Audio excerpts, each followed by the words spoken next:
I'm going to be lazy and not answer the question. Like chapter 8 says, to be announced. Probably going to have to throw that out. I know I deserve that, but wow. Just go into 6.5. Please don't see that.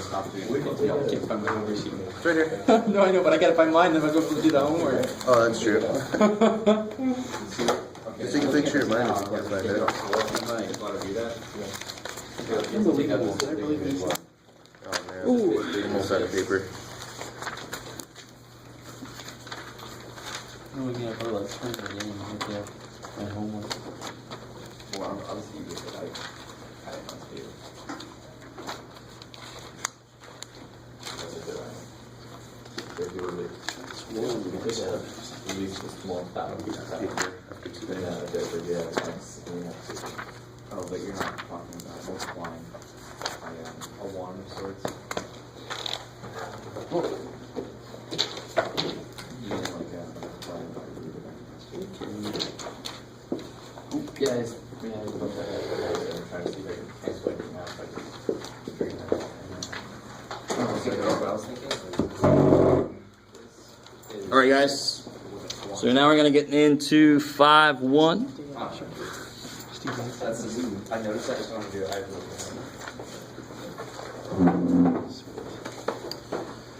And the weird thing about chapter 5 is the weird thing about this part of mathematics. There's two seemingly separate ideas that way too often people just gloss over the fact that they truly are separate. So we will explain how they are actually the same. They end up being the exact same number, and this is the cornerstone of calculus, really. In fact, the name of the theorem I'm going to talk about is the fundamental theorem of calculus. It pretty much, says, hey, this is me. I'm it. So section 5.1 is going to be a little weird.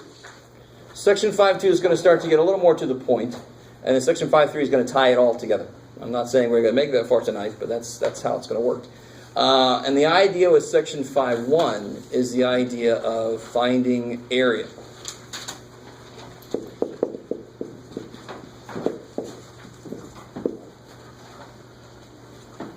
So let's do this. I want to kind of work us up to this little handout that I've got. And the reason that this might make some kind of sense, if I had, let's do this, let's do a little motivation.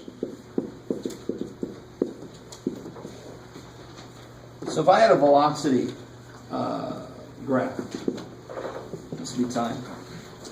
And I'm going, I'm here at 1 second. Let's actually make this a little easier on us. So I'm not moving at all at 0 seconds. And then, 1, 2, 3, let's go up to 4. At 4 seconds, I'm up to 2 miles an hour. All right, this is miles per hour. Let's make this hours. What the hell? We are on some very slow-moving contraption. How far would I have traveled? That's an interesting question. And the idea, it's very simple if I have something else. This is a little bit of motivation of the more difficult problem.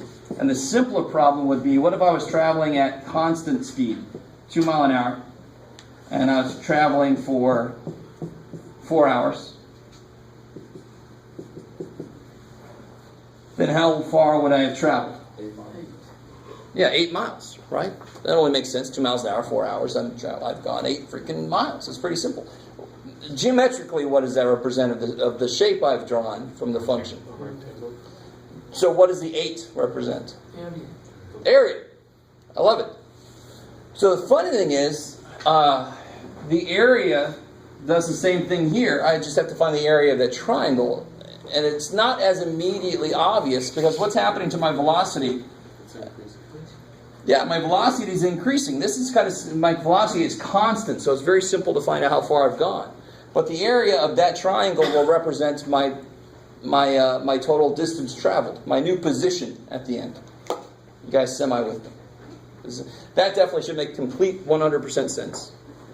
And it's because This is in, this would be like ds dt. This represents dt, right? It's actually delta t, but we'll go with it. So that should end up with how much my position has changed, right? So this idea of finding areas is actually very related to undoing differentiation. Because what do I do to the position to get velocity? Differentiate. So what do I do to the velocity to get position, to get how far I've moved, seems to be this, that would be the undifferentiation, the anti-differentiation. That's the integration part. So that's the part that's a little weird to tease out in general, is how are the areas under curves directly related, or when are they related to the integral of something, the antiderivative of something? You guys kind of with me? The word integral, I think I've used it before, but antiderivative, you know what I mean when I say that. Section 4.8. The little plus C dude, right? Okay.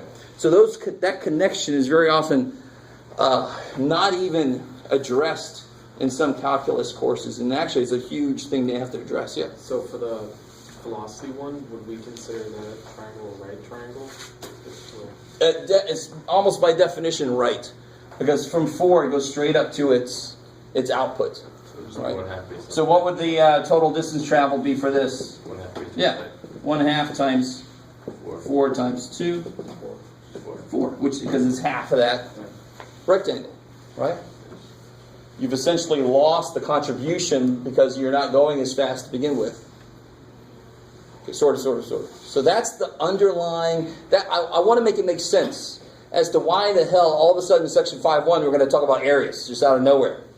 We've been doing this anti-differentiation. Now let's talk about finding areas. It's like, what? So I wouldn't blame you if that was on your mind when I put finding area up here. So hopefully this gives us, it is connected to the opposite of a derivative, which is exactly 4.8, what we just came out of. Okay. So obviously if it's a triangle or a rectangle, area kicks so much ass. In fact, we can find areas of trapezoids and other things. But what if it's none of that? What if it's some freaky curve dude? Wow. And I find this area here. This is f of x. I'll find the area. See, this is b. Okay. This is cool. I want to find that area under the curve. Remind me, how many of you guys have taken statistics again? A few of you guys. All right. We all know if I say like a bar graph, you have that in mind, right? There's something in statistics called a histogram. And this actually gives us the motivation for what the hell to do here. When I have an area I don't know, in fact, I don't know if you guys have ever seen this, but let me show you this because it's kind of cool. Someday I'll actually bring construction paper in and do this. Have you ever seen the derivation? Have I done? I don't think I've done this yet here. The derivation of the area of a circle. Why it is what it is. There's a lot of different ways to do it. Some of them use calculus, but you don't need calculus. I can show this to my Math 88 students. Right? What you do is, whenever you have an area you don't know, you try to reformulate it into an area you do know. Because if you squish it and squeeze it and pull it and stuff, the area doesn't change. You with me?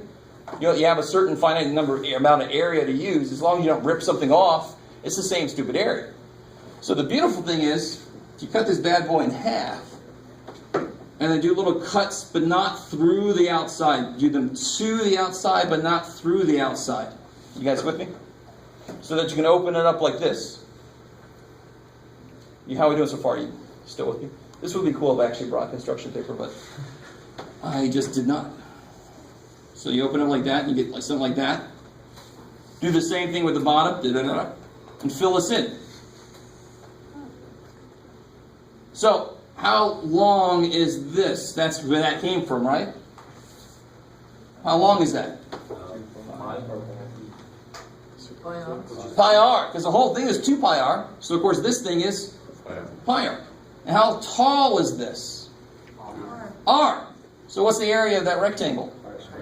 It's not really a rectangle, but if I did here's the key. This is the connection to what we're going to be doing. If I did my triangles small enough, if I made enough triangles, they would end up being pretty straight. The smaller my triangles, the straighter the side gets. Does that kind of make sense? Yeah. And that it is truly a rectangle, and I do get freaking pi r squared. It's really cool to see, at least once in your lifetime, a really simple Math 88 level explanation of why the area of this circle is what it is. I'm going to show my Math 88 students that in another week or so. So for us, what we do is we take this freaky looking area and we break it up into rectangles. So really, if I could draw, which I obviously, if you haven't noticed yet, I can't. The only thing we have to determine then, I mean, the idea is very simple. I'm going to make rectangles out of this thing. The minute I start doing that, how good is my answer? Depends on how many rectangles you make. I love it. That's exactly the answer I wanted. It's kind of creeping out. You're in my brain. Right? So the smaller my rectangles, the better. And what does that improve? The area. What does that improve? What's wrong? Why is this not good? Because Like for this rectangle, for example, Because you have that overflow. it's overshot, and some of them are going to undershoot. And if I got a function that kind of goes up and down, they might average each other out to a point. But the smaller my rectangles, the better the resolution, right? Right. So this is like 480 versus 1080. Right. Get that story now. I got a crappy STD. Okay. So now we have to. The idea is really stupid simple, and in fact, we understand it's almost too simple to make a decent approximation for some functions.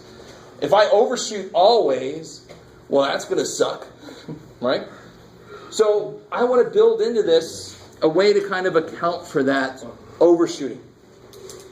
So here's the idea. Let me take a simpler function that we can work with.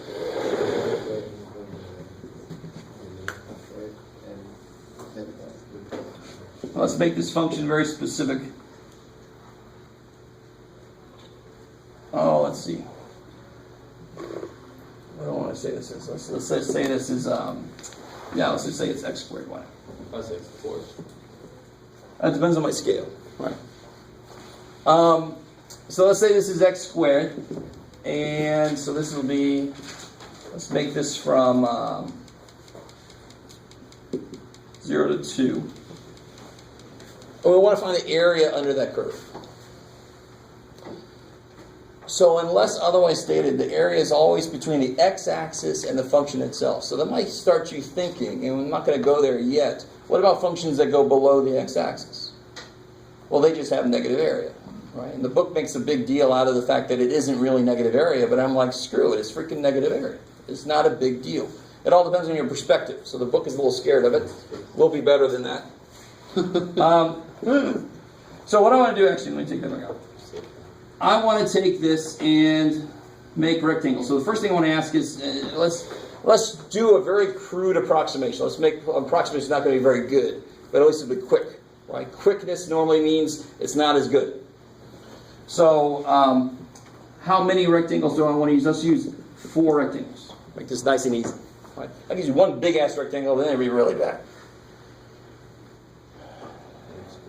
Now, a key consideration is what controls the height of each rectangle. So what do I mean by that? I mean, yes, but you have to be more specific. In what sense do you mean that? I mean, for example, let's do this. Yes, the y output, but where along the continuum? So if I use 4 rectangles, how many? How wide should each rectangle be? Let's start with this. 45.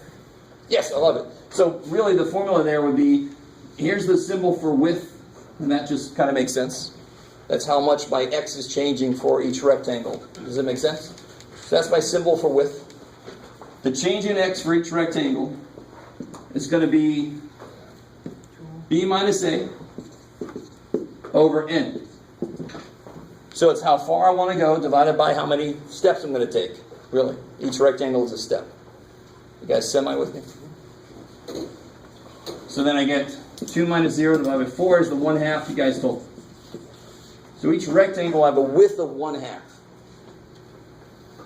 That's part of the problem. Right? Because I know the area of a rectangle is width times length or height, or whatever you're going to call it.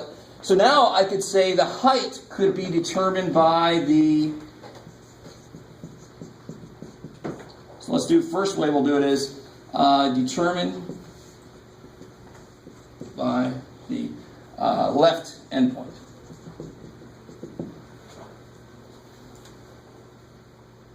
So what I mean by that is whatever the left endpoint's output is how tall that rectangle is. Now, incredibly enough, I could then do rectangles based on the right endpoint, and then those two, we'll see what the hell happens. So if I do them based on the left endpoint, the first rectangle, let's see.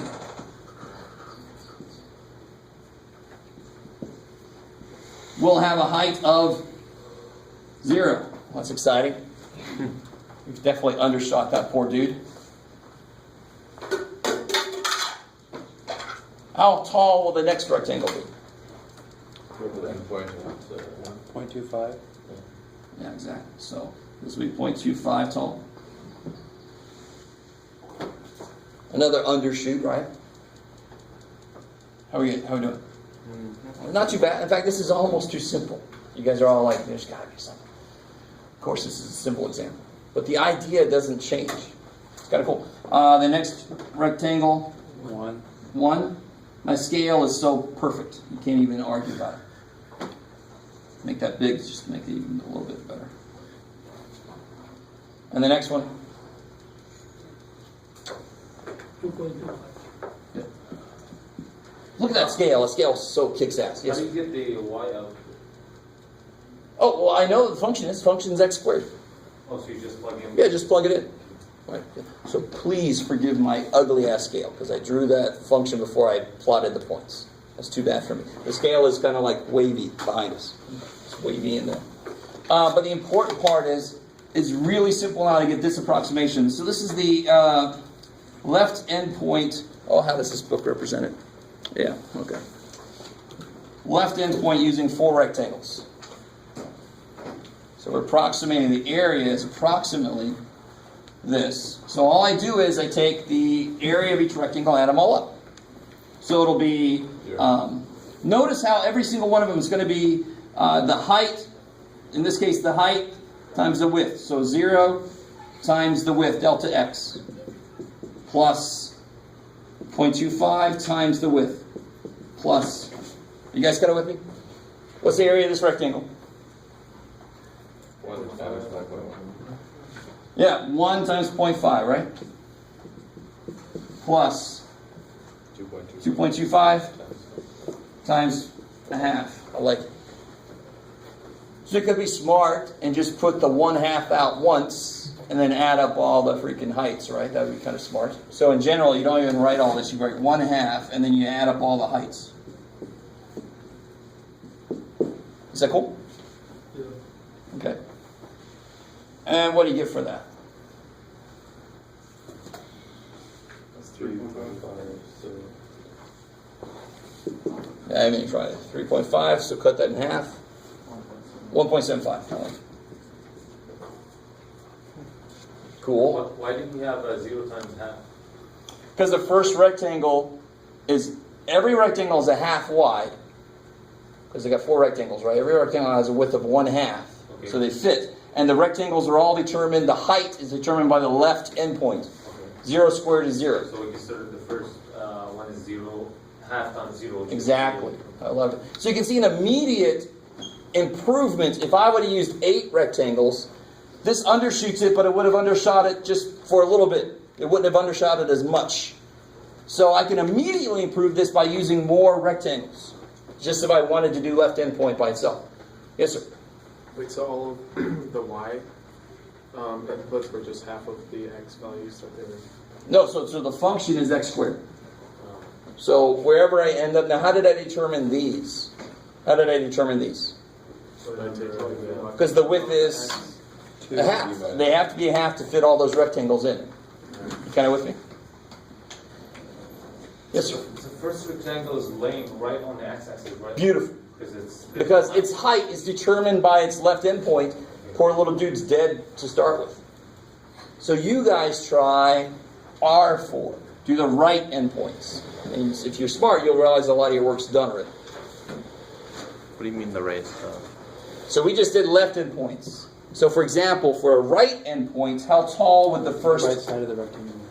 Yes, the first rectangle would be like that. It's determined by the right side. Okay.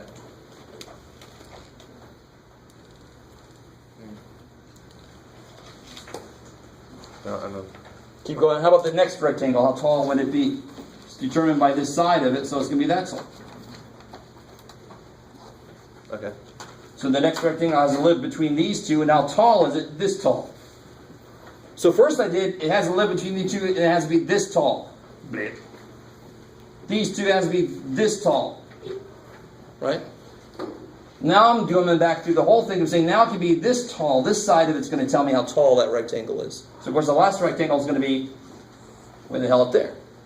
Oh, okay. See, so on one level this is just too easy. Right? Some of you guys are like, not yet. But allow it. It is very simple. We're finding areas of rectangles. So I'm guessing is there a way for finding the midpoint? I love it. So you can kind of cut to the chase and do a midpoint. Kick-ass. And to be honest, it doesn't really matter what value you pick in this interval. It truly doesn't matter in the end. I mean, anytime you take n equal to any finite number, it's going to be off anyway. So if you have some way you want to pick something in the middle, you can. Every one of them could be somewhere else. Just randomly throw darts. Woo, I'm going to pick that one now. I'm going to pick that one now. I'm going to put the end there. I mean, it doesn't really matter. It truly doesn't. Does it? So when n is smaller, it would be easier for us to calculate the. When n is smaller, Yeah. it's obviously easier to do it by hand. But the trade-off is the approximation more than likely is not that great. Yeah. So one way to improve the approximation is to do left endpoints and right endpoints and then average them, right? Or you do midpoints and just call it a day for most functions.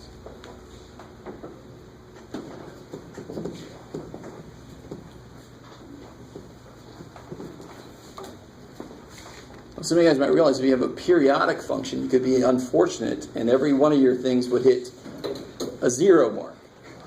So let's say the areas, there you go, all right. And some of you guys might realize, well, if you have negative area, so if I have something like this, Instead of a sine function. this area cancels this area out. The area from here to here would be 0. So for sine function, the area is 0. All of Well, depending on how far, as long as you include a whole cycle. Okay. Yep. But if I had a function like a square of a trig function, so it's always positive, you could be unfortunate to have your little evaluation nodes be there, and your rectangles wouldn't have any height, or you guys kind of would be. So that's why you want to open it up and let yourself pick any damn thing you want to in case you get a funky-ass function like that. But what are you guys getting for the right? 3.75. Yeah, I mean 1/2 times, you lose this dude, if you guys realize that, and then you just shift over one, and then you add the last dude, Plus 4. and you get, say again? Or 1/2 of 6.5. So 3.25? 2.53, 7.5. 3.87. Right? Isn't that 3.5? 7, oh, 3. 5, 7.2, 7.5. So half of 7.5, 3.87. 3.75. 7.5. How we doing? Good. Because your heights are going to be 0.25, 1, 2.25, and 4. 7.75. No, 7.5.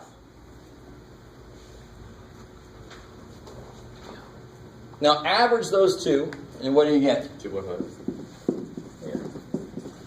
It doesn't give us an exact answer then, does it? It just gives us a general. This is still all an approximation. Okay. Yeah. Undershoot, overshoot. Now let me show you It could be there. It could be. something right now that's going to help you out a lot. And as always, anytime you do something on the calculator that does this work for you, your work cannot be, I did this on my calculator. If Because then your calculator goes to calc 2. if this gives us an approximation, does that mean later on we learn a method to learn it? Oh, hell yeah. Okay. Yeah. I didn't mean to sound so creepy. But yeah, section 5.2, we start to do exactly that. Oh, good, And okay. section 5.3, we even expand it beyond that. This is good for finding areas between well-defined points, right? Well-defined inputs. So what if I just want a function that it represents the area between any 2 points I want? That's where we're trying to get. So we have to start off specific, expand the idea of what we're doing. And you know what's coming up. Because how do I make this better? What's the way I can make this the best it could possibly be? Use a limit of Beautiful, because you have to use how many rectangles? infinite. Infinite number of freaking rectangles. So you gotta have the limit as n goes to infinity, and then that would be exactly the right answer. Yes, sir? I don't want to be confused. It just happened here that n equals 4, which is the max height, right? But Beautiful, thank you. That was a complete coincidence. I just made 4 rectangles because I knew it'd be relatively I'm quick. just making sure it doesn't go to the max height. But the really nice thing about this process is the process doesn't care how many rectangles you use. It's a very simple process. You can't ask for anything more simple in calculus than this. This is nice. And of course, we're going to start to build on top of this. Do you have like a Well, we have functionality? 2.5. Say again, sorry? Why 2.5? The average between 3.75 and 1.75. The average 3.75 and 1.75. Yes. Now, why does it make sense conceptually? These are all the purple ones. Divide them by 2. All the purple ones undershot. 2.5. Why? All the blue ones overshot. So if I add them, it should come up much closer to correct. 3.75. Professor, here, if we add 3.75, It's 2.75. It's 5.5. 2.75, yeah, he's right. 2.75. 2.75. Then divided by 2. Yeah. Yeah. What do you get? Sorry. 2.75. 2.75. Okay, thank you. Yeah, that makes more sense. Just 2.7.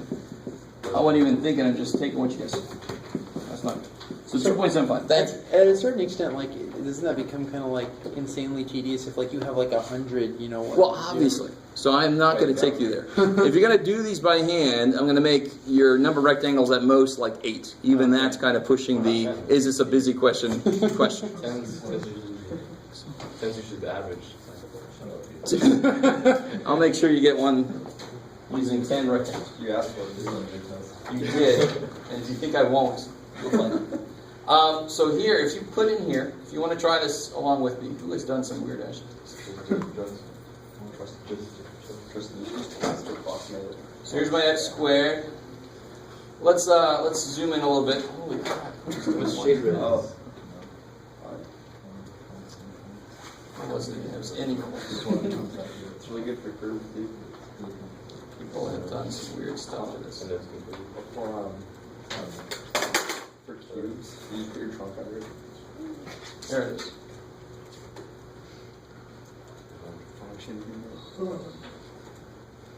There you go. Okay. So let's make this. I'm only curious about 0. Let's make it -1 so we can see -1 up to 2. Well, let's make it 3. Then obviously I only want to go up to, let's say, 5. 8. That's 5,000. If that doesn't go in, you can see a curve. You You can see What the hell is this? Alright, so there's my x squared. Now here's the coolest thing in the world. You guys are going to love this. I'm showing this to you now just so you can use it throughout. But it's just a tool to kind of check yourself. And of course when you're checking approximations, more than likely it won't be the exact same thing. So your calculator can find specific areas. It can't do calculus, but it can certainly do the area between two underneath some function. And actually it does essentially this. It just uses a lot of rectangles. Not an infinite number, but a lot of them. So here we go. If you look under calc, you don't know this symbol yet. But here's my derivative, right? dy dx. I never told you about that, I don't think. Too bad. Here's what's going to happen. This is my integral symbol here. And that's really what we're trying to use. So if I go from 0 up to 2, 2 2/3, 2.66, and then for an approximation, that's pretty damn good. We only use 4 rectangles. Now, of course, we had to do left and right, and then average them. But that's pretty decent. 2.67 is the right answer. Right, 2 2/3. You guys kind of with me? So I love the fact that it shades in it. There's the area that you're looking for. Yes, sir. So you have to do you basically have to go in and then set it to do inequalities in order for it to show the actual. I turned that thing off. Okay. Yeah, it has a lot of neat stuff, but it all just gets in the way. Yeah. All right. So what I want you guys to try to do. Those of you at home, you didn't see what I just did, but there's the result. Shame on you for not coming. Good. Try this handout. That's it when you put it. That's it. Just redo it. That's it. You just have to replace your batteries in the regular since you bought it. I don't think I've ever replaced a battery. The black part of the Bring grass. extra to the extra copy. You have to change the Yeah, window. no, I've said that. Say that. Yes. Yeah, exactly. So you redraw it, dude. Just to make me eat those words.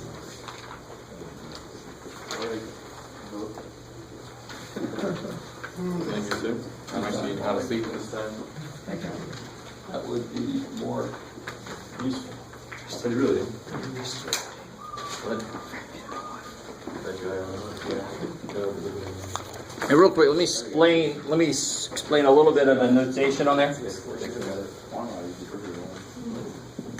So when we did this here, Yeah. when we did that, I don't know if you guys have ever seen this symbol before. If you did statistics, you did. This symbol means sum. I like it.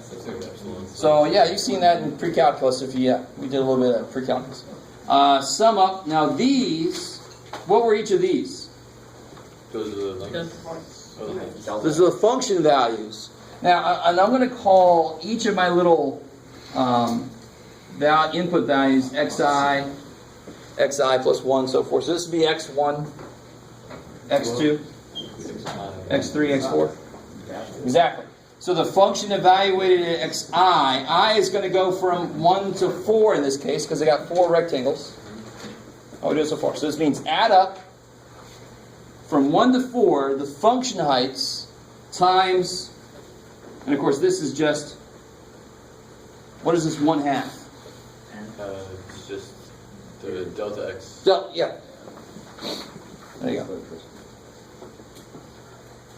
So there's that notation on the handout I just gave you. That notation is also going to be in the homework.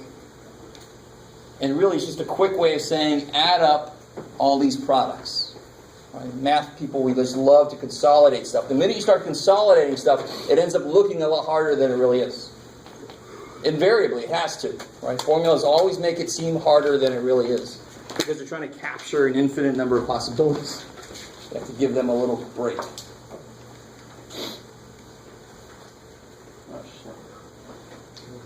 What's this?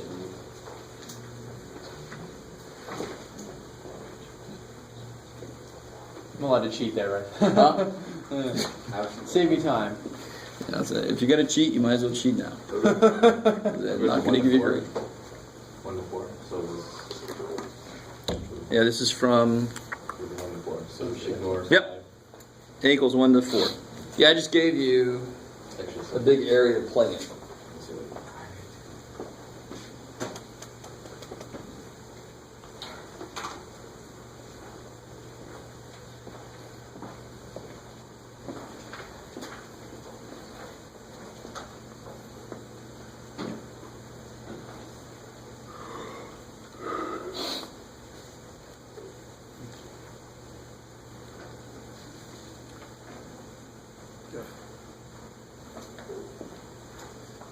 So, on here, how can we determine that again? If we just count?